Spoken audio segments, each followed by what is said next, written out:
بسم اللہ الرحمن الرحیم والمحصنات من النساء إلا ما ملكت أيمانكم كتاب الله عليكم وأحل لكم ما وراء ذلكم أن تبتغوا بأموالكم محصنين غير مسافحين فما استمتعتم به منهن فآتوهن أجورهن فريضة ولا جناح عليكم فيما تراضيتم به من بعد الفريضة ان اللہ کان علیما حکیما صدق اللہ العظیم رب اشرح لی صدری ویسر لی امری واحلل عقدۃ من لسانی یفقهوا قولی رب زدنی علما رب زدنی علما رب زدنی علما۔ آج ہم اللہ کے فضل اور اللہ کی توفیق سے 5ویں پارے کا خلاصہ پڑھ رہے ہیں۔ 5ویں پارے کے چیدہ مضامین میں 8 چیزوں کا مذاکرہ مقصود ہے۔ نمبر 1، نکاح کا مقصد اللہ تبارک و تعالی نے کیا بیان فرمایا ہے۔ نمبر 2، گھریلو زندگی کے اندر قوامیت کس کو حاصل ہے، مرد اور عورت میں سے، اور اگر عورت کی طرف سے کوئی نافرمانی ہو تو اس کی تربیت کے لیے قرآن پاک نے کیا اقدامات بتلائے ہیں۔ نمبر 3، اجتماعی زندگی اور اجتماعی زندگی میں احسان کی تلقین قرآن پاک نے کس انداز سے کی ہے۔ نمبر 4، اچھی اور کامیاب حکومت کے لیے بنیادی اصول قرآن پاک نے کیا بیان فرمائے ہیں۔ نمبر 5، سفارش کی کتنی اقسام ہیں۔ نمبر 6، قتل عمد، جان بوجھ کے قتل کر دینا، یہ قرآن پاک نے اس پر کیا وعید سنائی ہے۔ نمبر 7، میاں بیوی کے درمیان اگر اختلاف پیدا ہو جائے تو بہترین راستہ کیا ہے۔ نمبر 8، عزت اور کامیابی کا حقیقی معیار قرآن پاک میں اللہ تبارک و تعالی نے کیا بتلایا ہے۔ یہ 8 چیدہ مضامین۔ شروع میں 5ویں پارے کے شروع کے اندر اللہ تبارک و تعالی نے نکاح کا مقصد بیان فرمایا، اور وہ مقصد بڑے مختصر الفاظ کے اندر قرآن پاک بیان کر رہا ہے کہ تم عورتوں کے ساتھ نکاح کرو، یعنی جو عورتیں تمہاری محرم بھی نہیں ہیں اور ان کے ساتھ تمہارا رضاعت کا بھی کوئی تعلق نہیں، رضائی ماں، رضائی بہن، رضائی خالہ، رضائی، یعنی جو رشتے خون کی وجہ سے حرام ہوتے ہیں وہی رشتے رضاعت کی وجہ سے بھی حرام ہو جاتے ہیں۔ یعنی جس بچے نے کسی عورت کا دودھ پیا ہوتا ہے تو اب وہ عورت خود بھی اس کے اوپر حرام ہے، اس کے ساتھ بھی نکاح نہیں کر سکتا، اس عورت کی بیٹی کے ساتھ بھی نکاح نہیں کر سکے گا اس لیے کہ وہ رضائی بہن ہوگی، اس عورت کی بہن کے ساتھ بھی نکاح نہیں کر پائے گا اس لیے کہ وہ اس بچے کی رضائی خالہ ہوگی۔ اور اسی طرح سہرالی رشتے یعنی سسرالی رشتے، وہاں بھی منع کیا گیا تھا 4 پارے کے آخر میں کہ وہاں بھی نکاح نہیں ہو سکتا، کوئی شخص اپنی ساس کے ساتھ بھی نکاح نہیں کر سکتا، کوئی شخص اپنی بہو کے ساتھ بھی نکاح نہیں کر سکتا، اور اسی طرح کوئی شخص اپنی بیوی کی موجودگی میں، وہ اس کے نکاح میں ہے، اس بیوی کی بہن کے ساتھ یعنی سالی کے ساتھ بھی نکاح نہیں کر سکتا۔ یہ 3 چیزیں قرآن پاک نے منع کی کہ یہاں تو نکاح نہیں ہو سکتے، اس کے علاوہ جہاں بھی آپ چاہو نکاح کر سکتے ہو عورتوں کے ساتھ۔ اب نکاح کا مقصد کیا ہے؟ نکاح کا مقصد قرآن پاک نے بڑے خوبصورت الفاظ میں بیان کیا، محسنین غیر مسافحین، پاک دامنی کی غرض سے نکاح کرو، حیا کے حصول کے لیے، ایک عفیف اور پاک دامن زندگی گزارنے کے لیے نکاح کرو۔ شہوت رسانی مقصد نہ ہو کہ نکاح کر کے میں عورت کو اپنے پاس لاؤں گا اور اپنی شہوت پورا کروں گا، یہ نکاح کا مقصد قطعاً نہیں ہے۔ اس لیے کہ اگر صرف نکاح کا مقصد شہوت رسانی ہو تو پھر تو کئی عورتیں بھی آ جائیں تو انسان کی شہوت ختم ہونے والی نہیں ہے۔ مقصد ہو عفت اور پاک دامنی کی زندگی، تو یہ نکاح کا مقصد۔ اس کے علاوہ دوسرے نمبر پہ قرآن پاک نے گھریلو نظام کے بارے میں کچھ ہدایات دی ہیں۔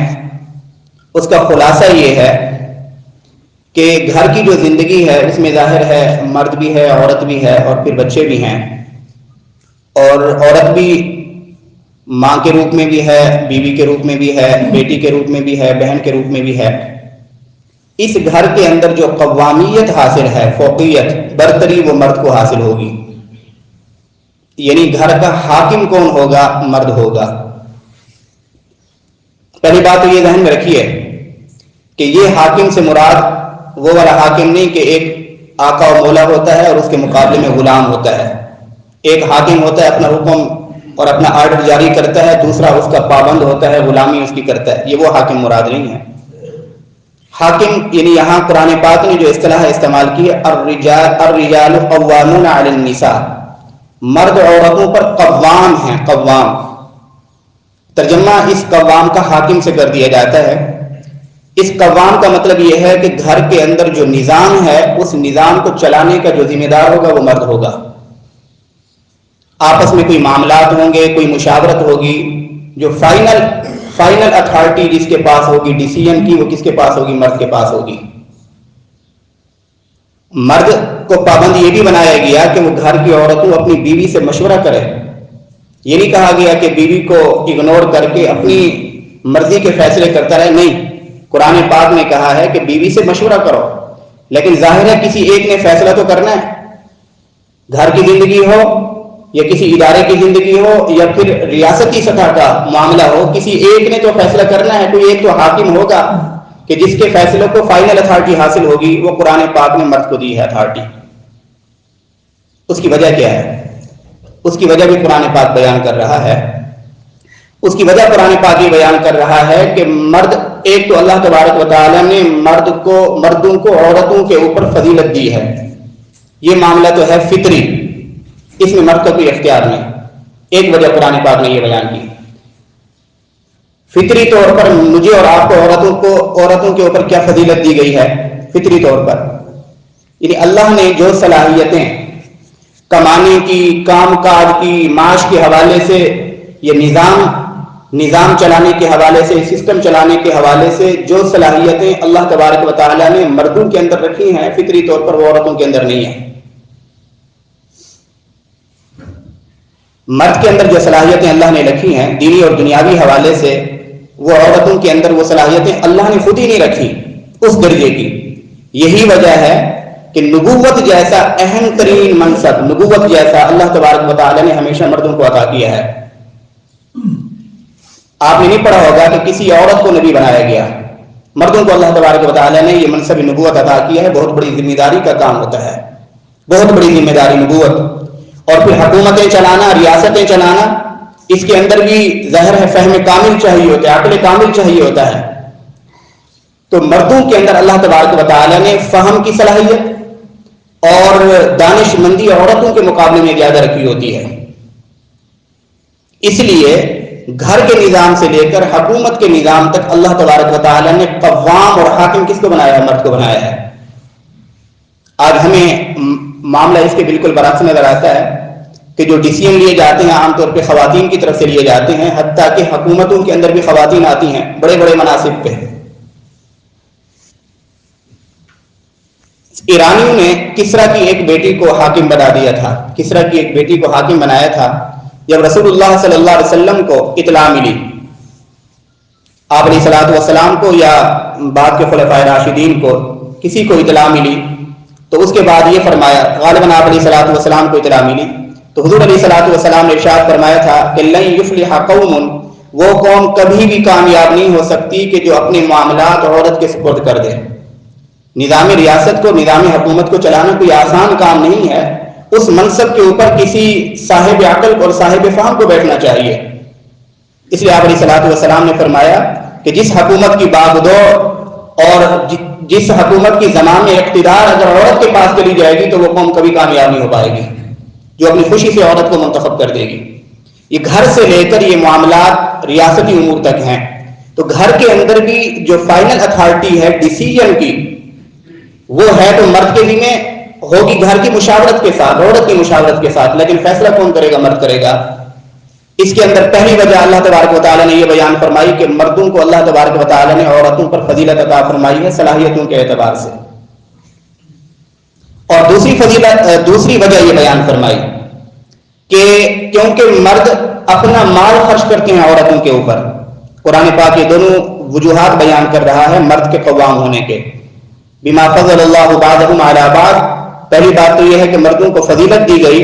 یہ فضیلت کی اجر کے اعتبار سے بات نہیں ہو رہی کہ مردوں کو زیادہ فضیلت ہوگی کل قیامت کے دن، اس کی بات نہیں ہو رہی. صلاحیتوں کے اعتبار سے زیادہ صلاحیتیں مردوں کو دی گئیں.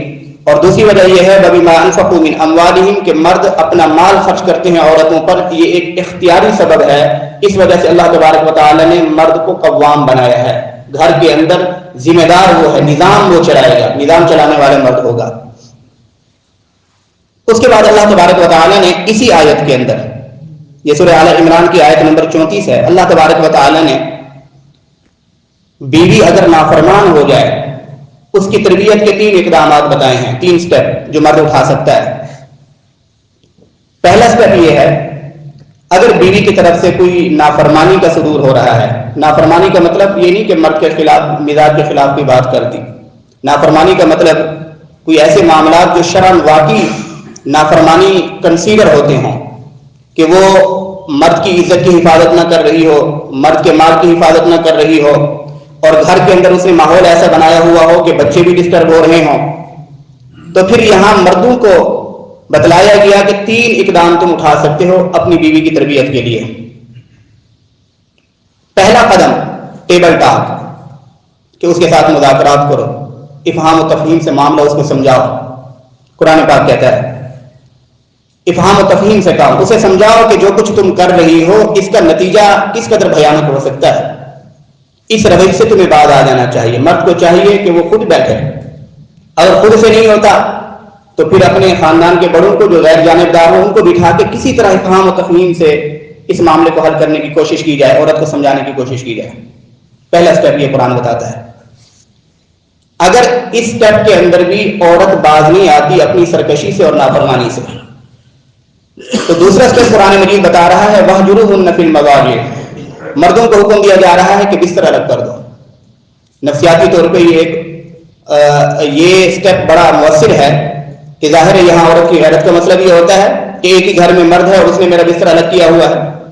ہو سکتا ہے کہ اس دوسرے سٹیپ کی وجہ سے اس کی طبیعت کے اندر کچھ تبدیلی آنے لگ جائے اور اس کو کچھ سمجھ بوجھ ہو جائے معاملے کی۔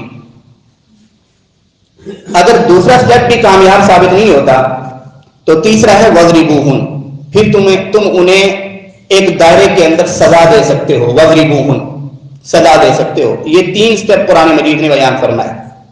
ہو سکتا ہے کہ یہ 3 سٹیپ سننے کے بعد ہم میں سے کسی کے ذہن میں اشکال آ رہا ہو کہ یہ تو پھر عورت کے اوپر ظلم ہو گیا کہ مرد کو کہا جا رہا ہے تیسرے سٹیپ کے طور پر کہ تم اسے مارو، اسے سزا دو۔ یہ بات ذہن میں رکھنی چاہیے کہ قرآن پاک جب بھی کوئی حکم دیتا ہے یا جب بھی کوئی قرآن پاک کی کوئی تعلیم ہمارے سامنے آتی ہے، قرآن پاک کی اس آیت کو خیابان امین کے تناظر میں نہ دیکھا جائے۔ لاہور کے اندر جو ہمارا ایک عرف ہے یا ہمارے رہن سہن کے طریقے ہیں اس کے تناظر میں نہ دیکھا جائے۔ پاکستان کے اندر ثقافت کیا چل رہی ہے، تہذیب و تمدن کیا ہے، اس کے صرف تناظر میں نہ دیکھا جائے۔ قرآن پاک قیامت تک آنے والے تمام انسانوں، تمام علاقوں کے تمام انسانوں کے لیے ہے۔ بعض اوقات پہاڑوں کے اندر رہنے والے، جنگلوں کے اندر رہنے والی کچھ عورتیں ایسی بھی ہوتی ہیں جو پہلے 2 سٹیپ ماننے کے لیے تیار بھی نہیں ہوتی، ان کے لیے پھر کیا ہے، تیسرا سٹیپ قرآن پاک کہہ رہا ہے کہ پھر ایک دائرے کے اندر تم انہیں سزا دے سکتے ہو، جہاں عرف عام کے اندر ایسا کوئی معاملہ نہیں ہے اور یہ کوئی مارنا لازمی بھی نہیں ہے۔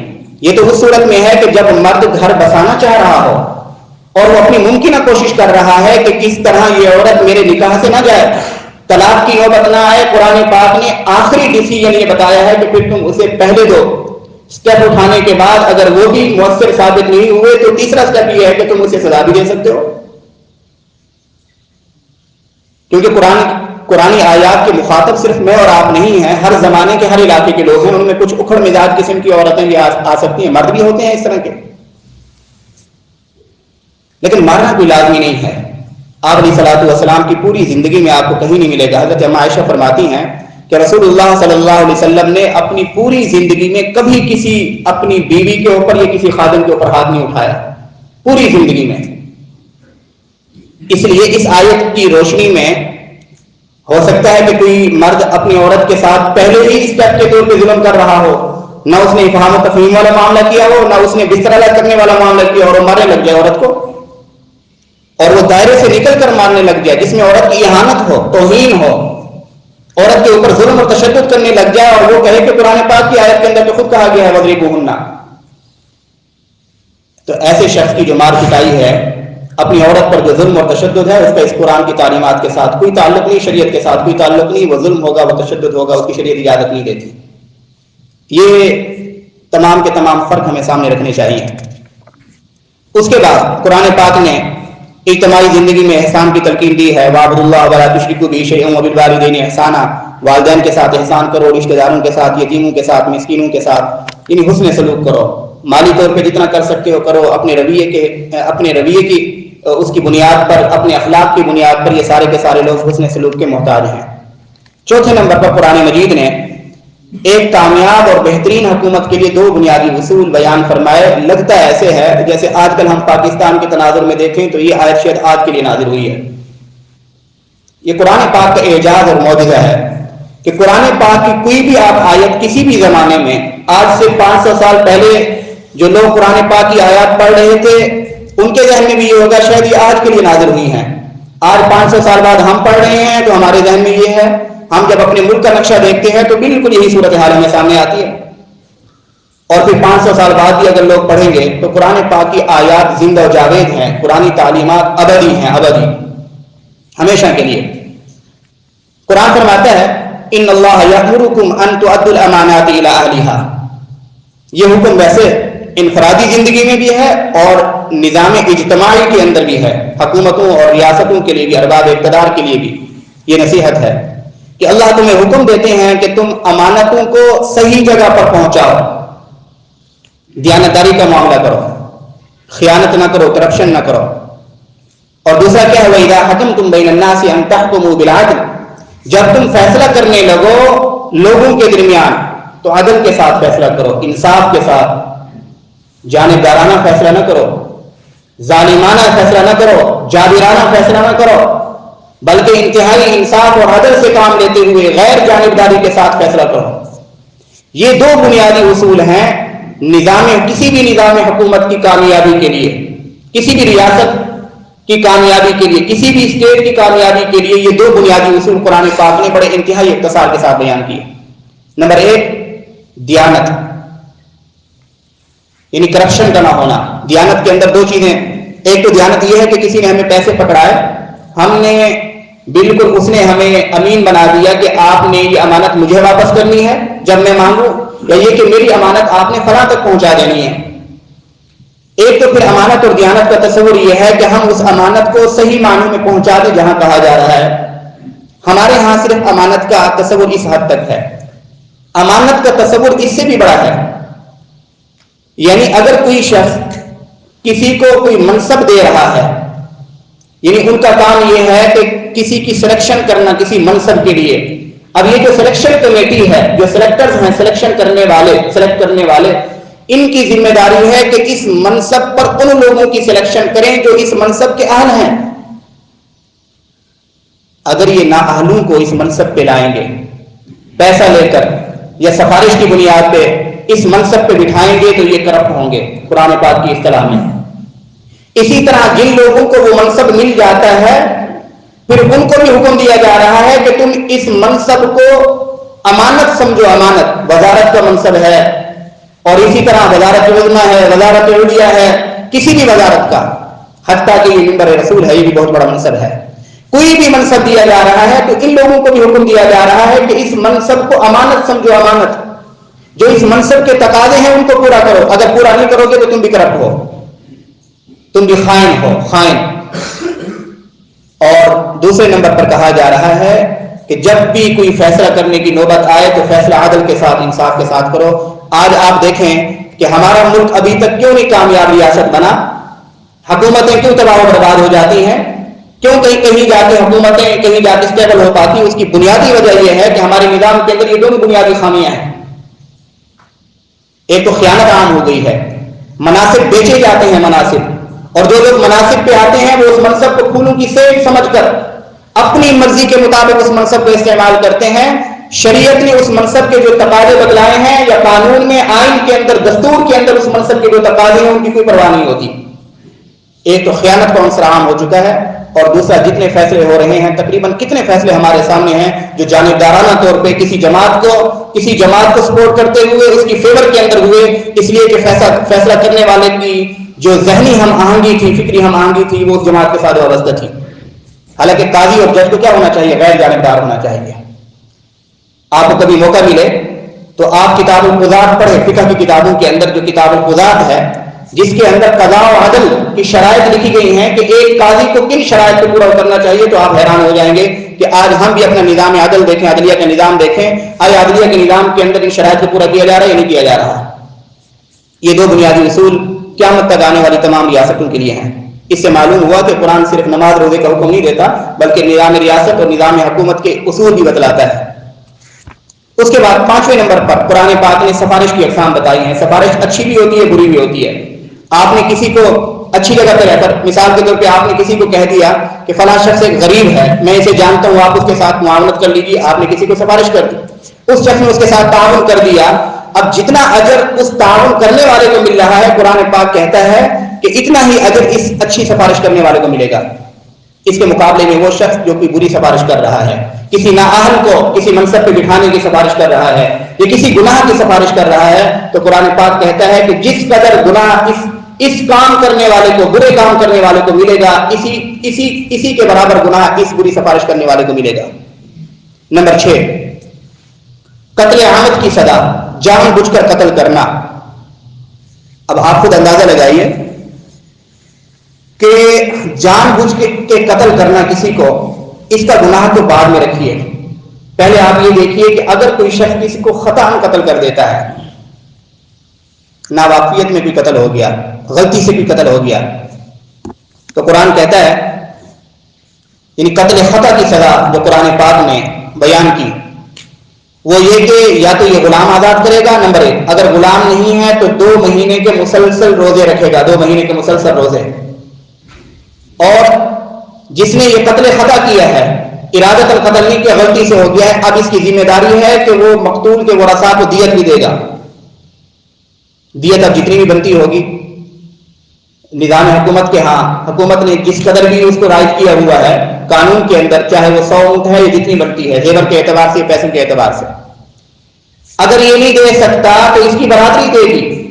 دیت عاقلہ پہ ہوتی ہے. فقہ کی کتابوں کے اندر آپ پڑھیں گے کہ اگر قتل خطا ہو گیا تو یہ جس شخص سے یہ خطا قتل ہوا ہے، خطا قتل ہوا ہے، تو اب اس کی دیت، یہ تو ظاہر ہے، ہو سکتا ہے کہ یہ غریب ہو، اب اس کی عاقلہ دے گی. عاقلہ کا معنی اس کا جو کنبہ ہے، اس کا جو خاندان ہے، وہ پیسے جمع کر کے مقتول کے ورثاء کو دے گا.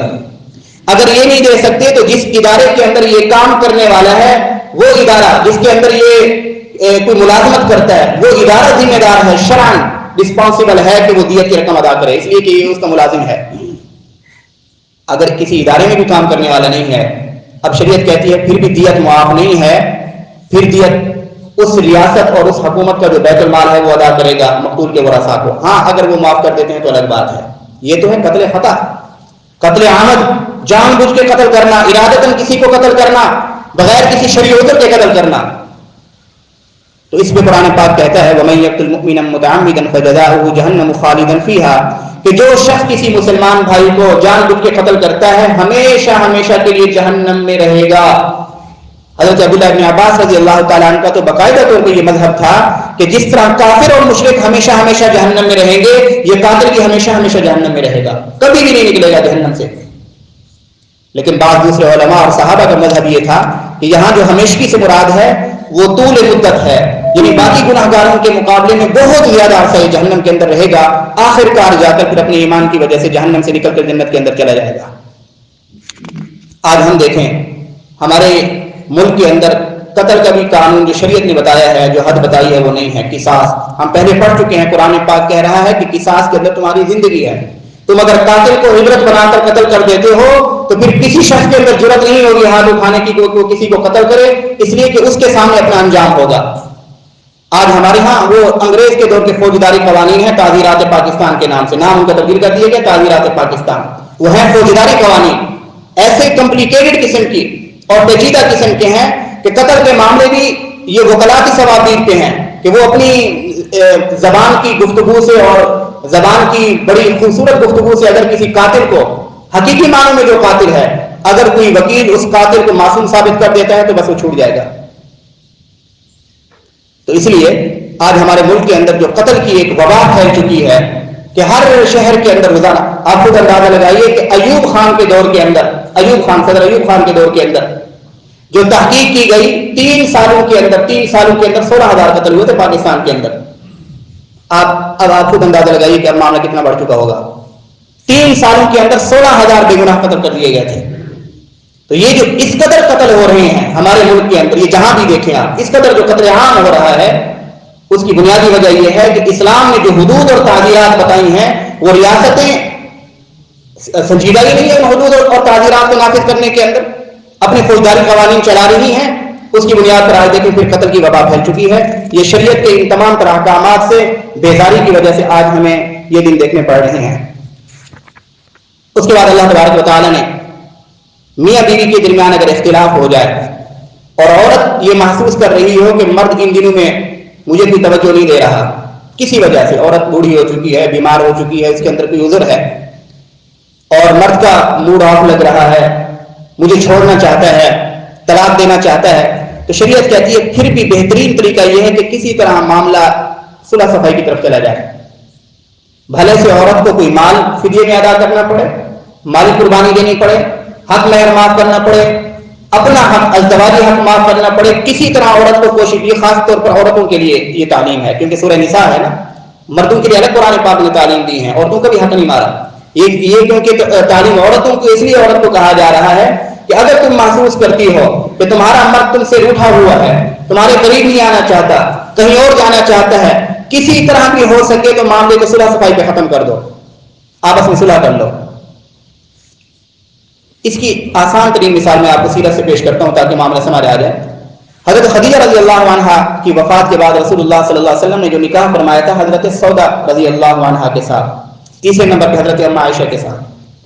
جب حضرت اما عائشہ رضی اللہ عنہا کے ساتھ بھی نکاح فرما لیا آپ علیہ الصلوۃ والسلام نے، کسی وجہ سے حضرت سودا رضی اللہ عنہا کو طلاق دینے کا ارادہ تھا، کوئی وجہ تھی. آپ علیہ الصلوۃ والسلام کا ارادہ ہوا کہ اب ان کو طلاق دے دی جائے. تو حضرت سودا رضی اللہ عنہا کو جب معلوم ہوا کہ حضور تو مجھے طلاق دینا چاہ رہے ہیں، تو حضرت سودا رضی اللہ عنہا نے آپ علیہ الصلوۃ والسلام کی خدمت میں یہ بات رکھی کہ اللہ کے نبی، ہو سکتا ہے کہ میں عمر رسیدہ ہوں، معمر ہوں، اس وجہ سے آپ کی رغبت میری طرف نہیں ہے، تو میں تو صرف نام لکھوانے کے لیے آپ کے ساتھ نکاح میں آئی ہوں کہ کل قیامت کے دن جب میں اٹھائی جاؤں تو آپ کی بیوی میں اٹھائی جاؤں اور جنت کے اندر مجھے آپ کی بیوی ہونے کا شرف حاصل ہو. میری خواہش یہ ہے کہ میری باری جو ہے وہ میں حضرت عائشہ رضی اللہ عنہا کو دیتی ہوں، میں اپنا حق آپ کو معاف کرتی ہوں، لیکن مجھے اپنے نکاح کے اندر آپ رکھیے، طلاق نہ دیجیے. چنانچہ آپ علیہ الصلوۃ والسلام نے ان کی اس گزارش کو قبول فرما لیا اور حضرت سودا رضی اللہ عنہا کو طلاق نہیں دی. یہ میں نے ایک آسان سا واقعہ بتا دیا ہے. اب یہ عورتوں کے لیے ہے کہ عورتیں اگر کوئی سمجھتی ہیں کہ مرد کسی وجہ سے قریب نہیں آنا چاہ رہا، کوئی اور فیصلہ کرنا چاہ رہا ہے، طلاق کا فیصلہ کرنا چاہ رہا ہے، عورت کو چاہیے کہ حتی الامکان کوشش کرے کہ کسی طرح کوئی قربانی بھی دینی پڑے، اپنے حق کی قربانی، مالی قربانی، کسی طرح اس نکاح کے اندر برقرار رہے. یہ ایک اسے صرف یہ نہیں کہ اس کے اوپر لازم ہے، لازم نہیں ہے، اسے ایک راستہ بتلایا گیا کہ اگر تم صلح کر کے اس کے نکاح کے اندر رہ جاؤ گی تو یہ تمہارے لیے زیادہ بہتر ہوگا کہ تمہارا پتہ نہیں دوسرا نکاح ہوتا ہے نہیں ہوتا طلاق کے بعد. آخر میں جو 8واں مضمون ہے، اللہ تبارک و تعالی نے عزت کا حقیقی راستہ بتلایا ہے، اور وہ کیا ہے؟ وہ ہے اسلام اور دین. کل کا آپ نے بیان سنا ہوگا مشتاق احمد صاحب کا. اس بیان کا خلاصہ ہی یہی تھا کہ غیروں کے طریقوں کے اندر اور مال و دولت کے حصول کے اندر، اسباب زیادہ سے زیادہ جمع کر لینے کے اندر، بڑے منصب پہ پہنچ جانا، پوری دنیا کی سیر کر لینا، اس سے عزت کا حصول نہیں ہوتا. عزت اگر ملتی ہے تو دین کے اندر ہے، اللہ نے اپنے احکامات کی پابندی کے اندر رکھی ہے. اللہ تبارک و تعالیٰ کیا فرما رہے ہیں؟ الذین یتخذون الکافرین اولیاء من دون المؤمنین، وہ لوگ جو کافروں کو، یعنی مسلمانوں کے بارے میں کہا جا رہا ہے، وہ مسلمان جو کافروں کو اپنا ولی بنا لیتے ہیں، دوست بنا لیتے ہیں اپنے مسلمان بھائیوں کو چھوڑ کر. کس کو دوست بناتے ہیں؟ کافروں کو. ایبتغون عندهم العزہ، کیا یہ بے وقوف ان سے عزت حاصل کرنا چاہتے ہیں کہ کافروں کے ساتھ دوستی کر کے ہم کوئی غالب ہو جائیں گے، ہمیں عزت مل جائے گی؟ فإن العزة للہ جميعا، اے ایمان والو سن لو، عزت کے تمام تر خزانے اللہ کے پاس ہیں. جو بندے اور جو اہل ایمان اللہ کے احکامات کو پورا کریں گے، اللہ کے بھیجے ہوئے دین کو اپنائیں گے، اس دین کے ساتھ، اسلام کے ساتھ جڑے رہیں گے، اللہ ان کو عزت عطا فرمائیں گے، بھلے سے ان کے پاس کوئی مادی قوت نہیں ہوگی۔ آج ہم دیکھیں، آج ہم بھی غیروں کے طریقوں کے اندر عزت ڈھونڈنا چاہ رہے ہیں۔ ہماری پوری زندگی پریکٹیکل لائف آپ دیکھیں، ہمارا نظام تعلیم غیروں کا، ہمارا حکومتی سسٹم ہو، یعنی جتنے بھی آپ نظام تجارت دیکھ لیں غیروں کا، اور نعوذ باللہ غیر شعوری طور پر لوگ یہ سمجھتے ہیں کہ اگر ہم نے اسلامی تعلیمات کے مطابق اپنے نظام تعلیم کو ڈھالا، نظام تجارت کو ڈھالا، سود کو ختم کیا، یا اپنے دوسرے نظاموں کو ڈھالا، تو شاید ہم بھوکے مارے جائیں گے، دنیا میں شاید ہمارا کوئی پرسان حال نہیں ہوگا۔ اللہ تو فرما رہے ہیں کہ عزت تو ہے ہی دین کی طرف۔ حضرت عمر رضی اللہ تعالیٰ عنہ کو کسی نے کہا کہ آپ کے آنے سے اسلام کو تقویت ملی اور اسلام کو عزت ملی، تو حضرت عمر رضی اللہ تعالیٰ عنہ رونے لگے اور کہنے لگے کہ میرے آنے کی وجہ سے اسلام کو عزت ملی، میں تو خطاب کا بیٹا، مجھے تو اونٹ چرانے بھی نہیں آتے تھے، میں اپنے باپ سے مار کھاتا تھا، یہ تو اسلام کے ذریعے اللہ نے ہمیں عزت عطا فرمائی کہ 22 لاکھ مربع میل پر حضرت عمر رضی اللہ تعالیٰ عنہ جو اپنے بارے میں کہہ رہے ہیں کہ اونٹ چرانے نہیں آتے تھے، اسلام کی وجہ سے اللہ تبارک و تعالیٰ نے ان کے اندر یہ صلاحیت پیدا کی کہ انہوں نے 22 لاکھ مربع میل میں حکومت کی ہے، کامیاب حکومت کی ہے۔ اس لیے عزت کے تمام تر خزانے اللہ نے دین کے اندر رکھے ہیں۔ آج ہم یہ ذہن سازی کر لیں کہ غیروں سے ہم عزت کی بھیک نہیں مانگیں گے، عزت تو اللہ نے اسلام اور دین کے اندر رکھی ہے۔ اللہ تبارک و تعالیٰ مجھے اور آپ حضرات کو صحیح معنی میں قرآن پاک کی تعلیمات کا فہم اور اس کے مطابق عمل کرنے کی توفیق عطا فرمائے۔